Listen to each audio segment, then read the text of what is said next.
is lit. Just take a look at the drip. You boys don't get fired in this.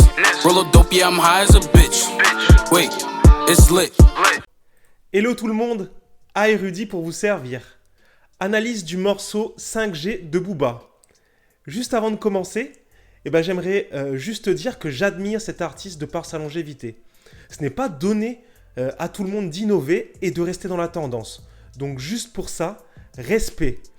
Le morceau 5G succède aux morceaux 3G et 4G et c'est le premier morceau de son futur album qui s'appelle Ultra.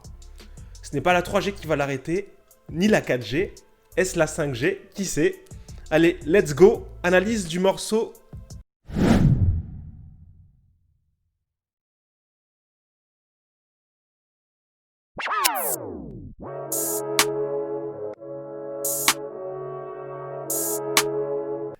Première analyse, l'instrumental. L'instrumental est sombre et efficace. Je mettrai au compositeur OGs un 9 sur 10 pour son très très bon taf. Pourquoi je ne mets pas 10 sur 10 ? Déjà, je pense que la lenteur du beat ne va pas faire l'unanimité des auditeurs. D'autre part, je pense à des sons qu'avait sorti Mobb Deep à l'époque, par exemple Got It Twisted, Survival of the Fittest, qui sont pour moi des références ultimes en beat sombre, en beat bresson. Et donc pour moi, c'est légèrement en dessous, sans pour autant dénigrer le travail exceptionnel qu'a fait le beatmaker. Globalement, moi je valide l'instrumental et ça donne une dimension bresson, c'est ce qu'on aime, c'est ce qu'on veut entendre lorsqu'on écoute du Booba. Donc je valide.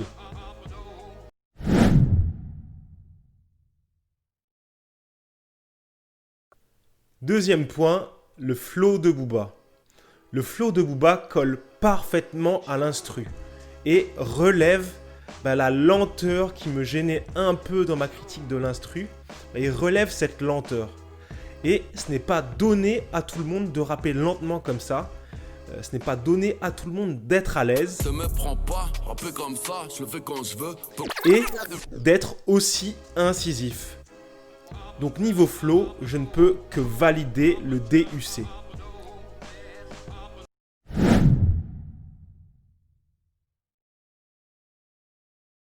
Je suis pas Charlie. Par quoi je suis pas Charlie. Troisième point, les lyrics. Je n'ai pas vraiment de punchline en tête après une première écoute, mais j'ai retenu quelques pics. Premier pic à destination de La Fouine. J'ai le casier des gens, j'aime bien avoir les faits. Deuxième pic que j'ai relevé à destination de Rof. Un roi, j'ai jamais vu une fève coupée en deux. On sait très bien que Booba c'est un compétiteur dans l'âme. Et que pour lui, il n'y a qu'un roi sur le trône du rap game. Sauf erreur de ma part, je crois que dans l'album Nero Nemesis, il avait sorti une phrase du même genre. J'ai une couronne sur la tête, pourtant c'est le voisin qui a eu la fève. Booba, je pense qu'il doit bien aimer les galettes des rois en fait. Troisième pic que j'ai relevé, c'est le pic à destination de Gims. Donc pas de bail de dromadaire, ça stream sur Maluma. Je trouve ce pic particulièrement intéressant. Bon, la partie sur pas de bail de dromadaire, je pense que ça fait référence au clip YOLO de Gims. Mais ce qui m'intéresse le plus, c'est la partie ça stream sur Maluma. Parce que Gims déjà, il peut collaborer avec des artistes internationaux qui sont mainstream, qui ont une influence mondiale. Donc ça va donner à Gims plus de vues. Et il y a un autre point que j'aimerais souligner, c'est que Gims... il réalise des musiques populaires qui touchent un plus grand nombre de gens. Donc comparer des chiffres d'un artiste qui fait une musique populaire à un artiste rap, ce n'est pas très réglo, on va dire. Et donc juste pour ça, je ferai une vidéo spéciale sur la stratégie de Booba pour rivaliser avec des artistes qui touchent un public plus large.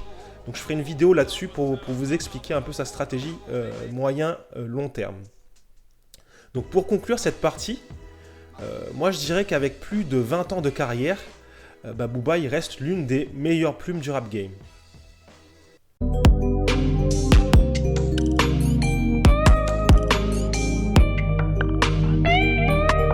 Pour conclure, je dirais que c'est un morceau réussi et de bonne augure pour le futur album.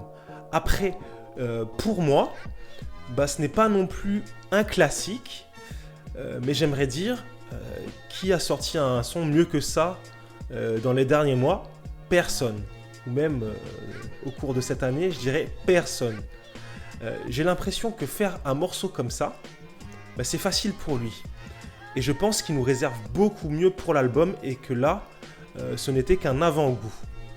Les gens le critiquent quand il rappe, mais il ne faut pas oublier qu'il rappe depuis plus de 20 ans et qu'il sort des sons largement au-dessus de la moyenne de ce qui se fait dans le rap français.